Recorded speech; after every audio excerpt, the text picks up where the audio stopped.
Some say the Antichrist will come from this tribe. Others say it vanished forever. The tribe of Dan was one of the original 12 tribes of Israel, and then it disappeared from the Bible. But its name shows up again in the Danube River, in Denmark, and in Irish legends. This is Secret Origins, and today we uncover the hidden path of the lost tribe of Dan. Welcome.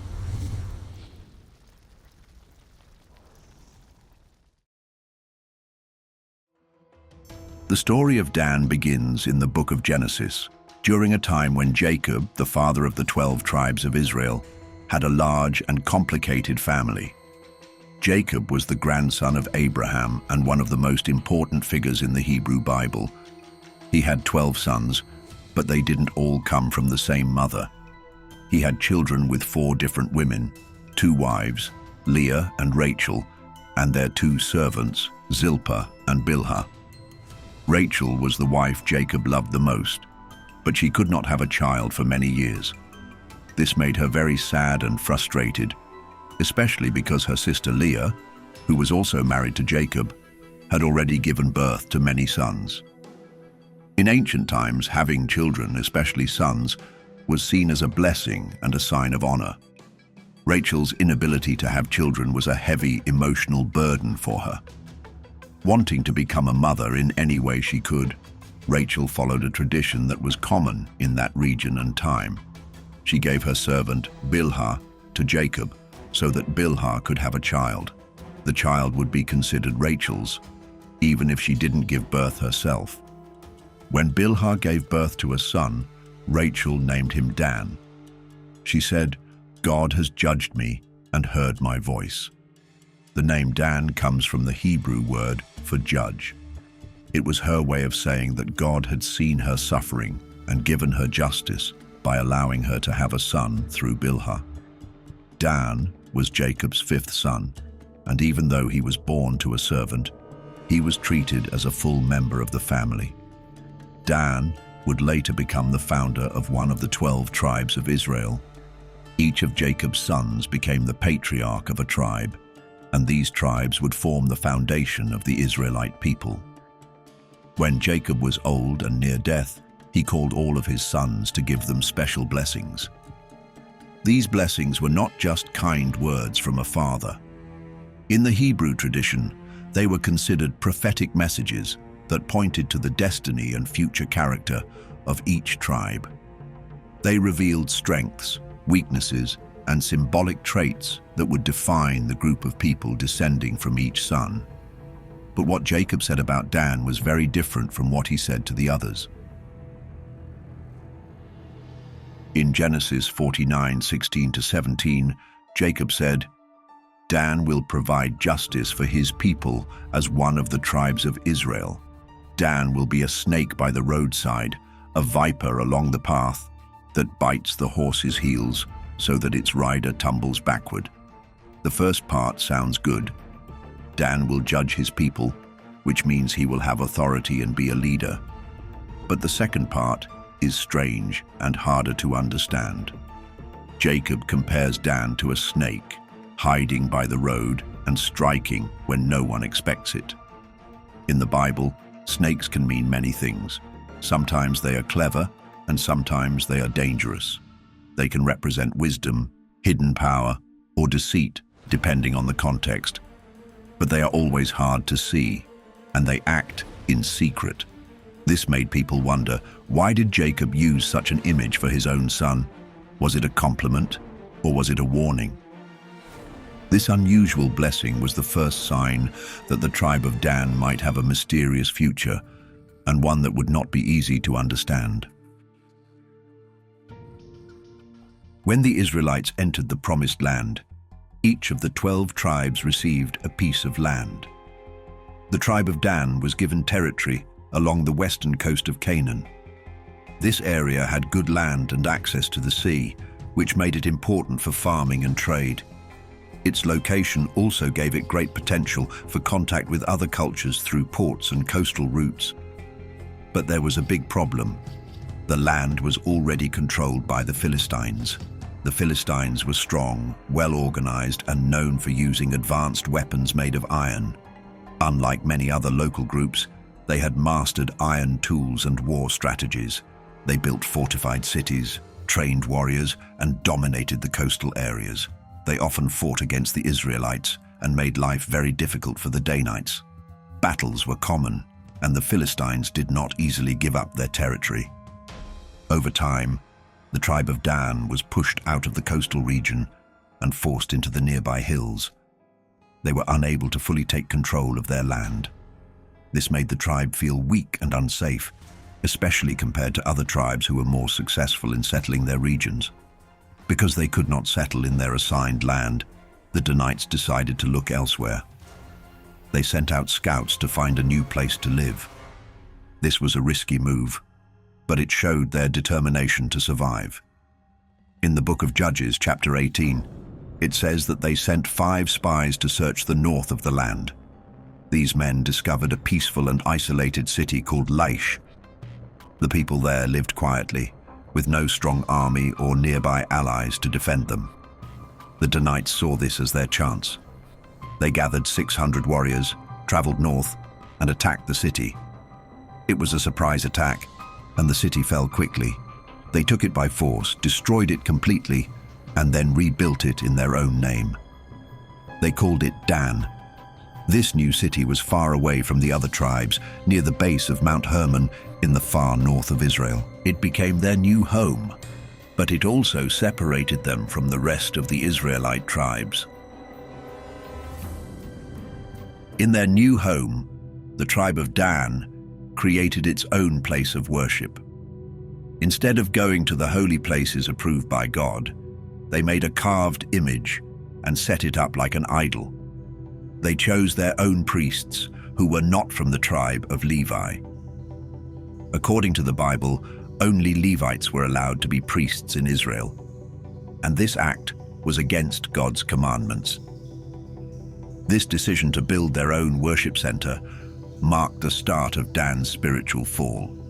While other tribes followed the laws given through Moses, Dan followed their own path. Over time, this led to them being seen as outsiders in the religious life of Israel. And then, something even more surprising happened. In the book of Revelation, the final book of the New Testament, the Apostle John writes a vision of the end times.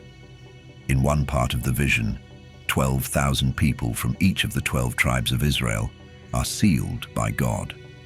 This seal is a mark of protection and favor, given before a time of great judgment. The list represents the faithful remnant of Israel that will be saved. But Dan is missing. Instead of Dan, the list includes the tribe of Manasseh, the son of Joseph.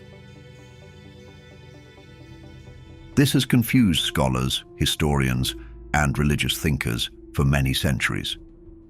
Dan was one of the original 12 tribes. Why would it suddenly disappear from such an important prophecy? One theory comes from early Christian thinkers who believed that Dan's absence was not a mistake, but a warning. Among them was Irenaeus, a bishop from the 2nd century.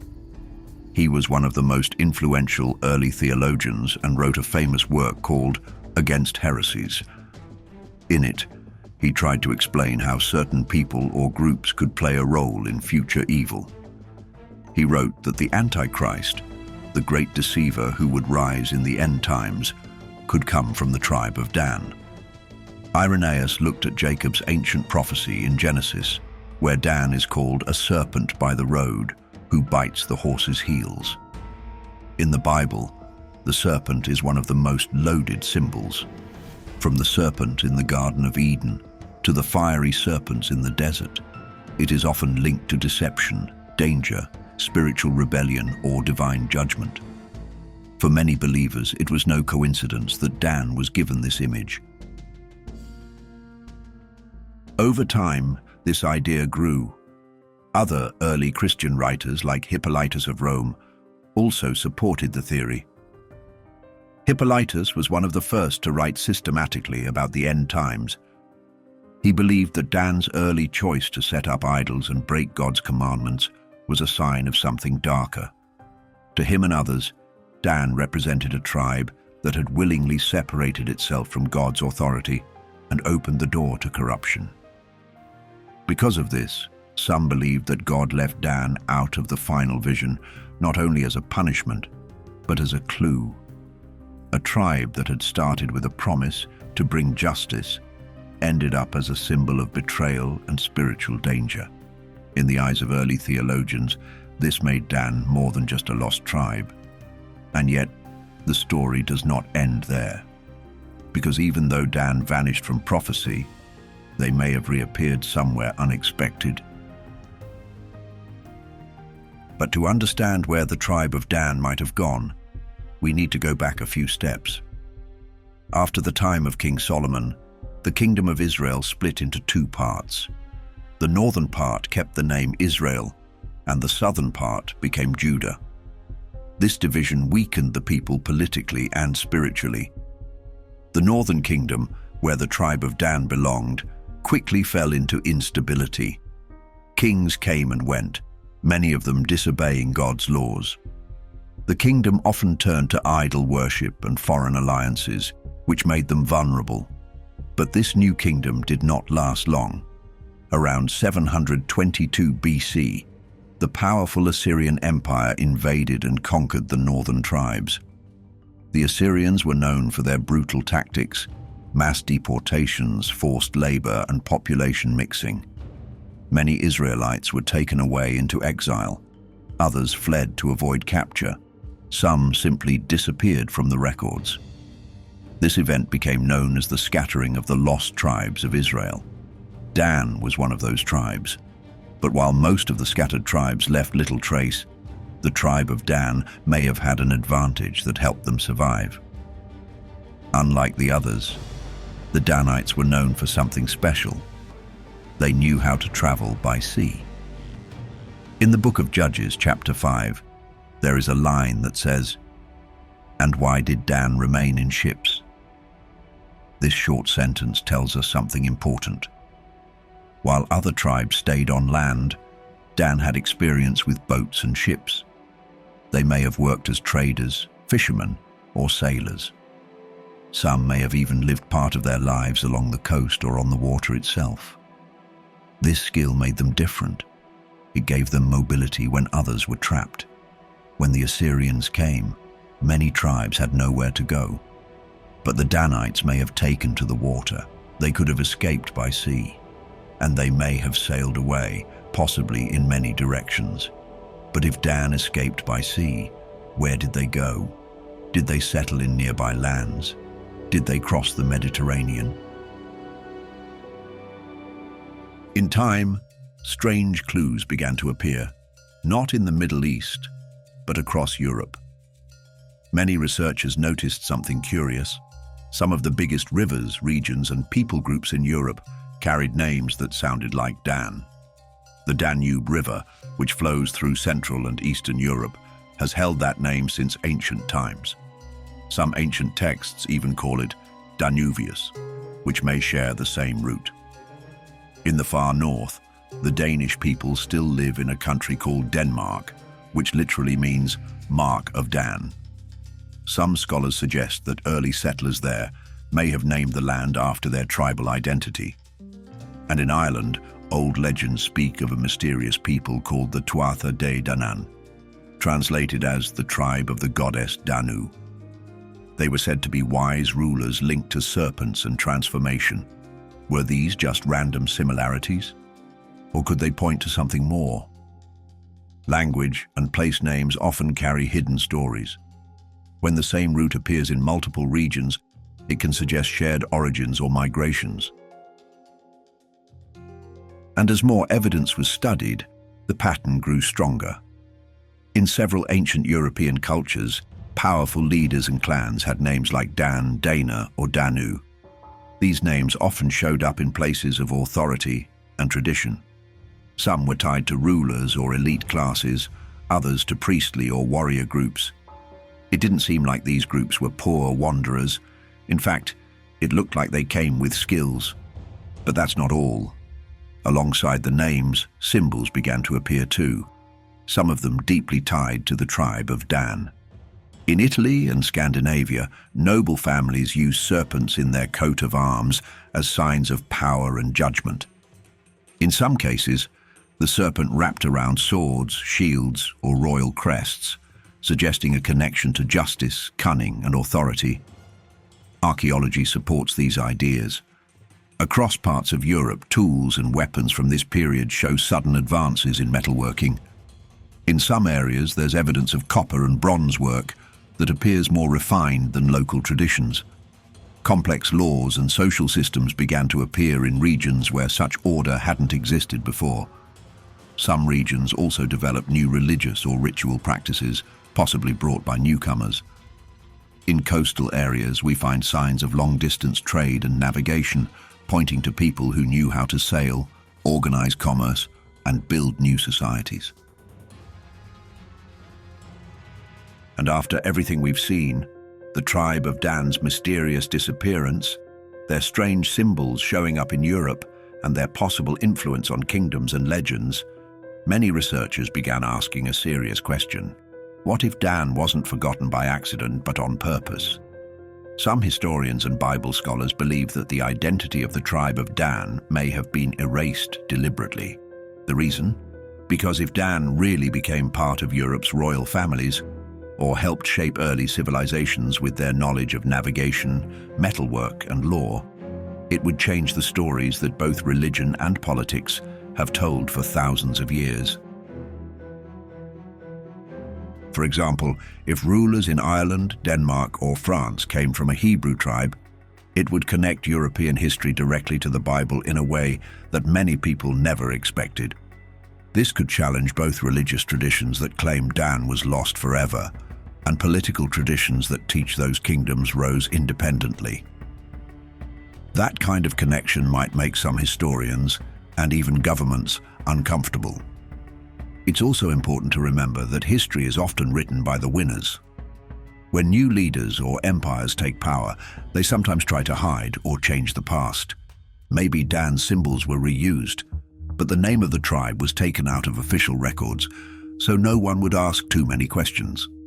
Some early Christian writers called Dan dangerous. Others accused them of idolatry or betrayal. Over time, these ideas could have helped justify erasing Dan's story from the Bible's most important ending, Revelation. But here's something to think about. Why erase a tribe, unless they were never truly gone? Maybe Dan didn't vanish. Maybe they just became harder to recognize. Some researchers believe the tribe of Dan never truly vanished. They think the tribe survived by embedding its identity into symbols, which were later adopted by secret groups and hidden traditions. Let's go back to the time of the Knights Templar. These warrior monks lived during the Middle Ages and became one of the most powerful groups in Europe. They protected Christian pilgrims, built castles, and even managed money like early bankers. Their influence stretched across continents, but they were also connected to many mysterious stories, including rumors that they discovered ancient relics and hidden truths buried in the Holy Land. Some believe the Templars discovered ancient knowledge, possibly even connected to the tribe of Dan. This theory suggests that during their time in Jerusalem, they may have come across scrolls, artifacts, or teachings preserved from the lost tribes. The Templars also used certain symbols like the serpent, the scales, and the compass. Could the Templars have found something they weren't supposed to? Something tied to an ancient tribe that was erased from official history? In the 1300s, the Templars were attacked by kings and church leaders. Many were arrested, and the group was officially shut down. But some believe their ideas and symbols didn't die. Instead, they were passed on to another group, the Freemasons. The Freemasons are a secretive society that became very popular in Europe after the Middle Ages. They use many symbols, like the square and compass, the all-seeing eye, and twin pillars. Some of these are also found in old stories about Dan, especially the idea of building, judging, and guarding knowledge. But that's not all. During the same period, strange books began to appear. These were called alchemical texts. Alchemy was a mix of science, magic, and philosophy. Alchemists wanted to turn metal into gold, find eternal life, and unlock the secrets of the universe. These goals sound mythical, but they were taken seriously in secret circles. These books were filled with strange pictures of hidden stars and codes that only a few people could read. However, what matters for this story is that in many of these books, they often illustrated serpents biting their own tails. Sounds familiar? But there is an even stranger theory. While many people believe the tribe of Dan went north into Europe, others think some of them went south into Africa. These ideas come from real communities that exist today, and what they say about their past is truly surprising. One of the most well-known groups is the Beta Israel, or Ethiopian Jews. For centuries, they lived in the mountains of Ethiopia, following ancient Hebrew laws. They kept the Sabbath, avoided certain foods, and celebrated feasts that came from the Old Testament. They even claimed they were part of the tribe of Dan, a group that left Israel during times of war and settled in Africa. Another group is the Igbo people of Nigeria. Some Igbo families believe they are descended from ancient Israelites too. They also practice male circumcision on the 8th day, avoid pork, and celebrate traditions that are very similar to Jewish customs. Some of them even say they are from Dan's tribe. Then there's the Lemba tribe of southern Africa. Like the others, the Lemba keep Hebrew-style laws, celebrate sacred days, and have a priestly group called the Buba, which reminds some scholars of the ancient Jewish priesthood. What's even more interesting is that DNA tests have shown that many Lemba men carry a special genetic marker also found in Jewish priests from the Middle East. So, is this proof that the tribe of Dan went to Africa? Not quite. Scientists agree that these groups likely have ancient Middle Eastern roots. But when it comes to proving exactly which tribe they came from, like Dan, Levi, or another one, it gets difficult. Too much time has passed. People have moved, mixed, and changed. Oral stories can fade. Genetic evidence can only tell us part of the picture. Still, the signs are there. If the tribe of Dan traveled by ship, maybe they didn't just go north into Europe. Maybe some of them sailed south, into Africa. Maybe the Serpent Trail was never in just one place. So yes, the Bible stops mentioning the tribe of Dan after a certain point, but that definitely doesn't mean they were lost forever. Just think about it. The tribe of Dan had special skills. At that time, much of Europe was not very developed, and those skills would have been valuable not just for survival, but for building more advanced societies. A group like that wouldn't simply disappear. They would be welcomed by other cultures or blend in and slowly shape the people around them. So, what do you think happened to the tribe of Dan? Let us know in the comments. And if you know of any clues we didn't mention, we'd love to hear them. Don't forget to like, subscribe, and hit the bell icon so you don't miss the next mystery. Keep your minds open, and until we meet again,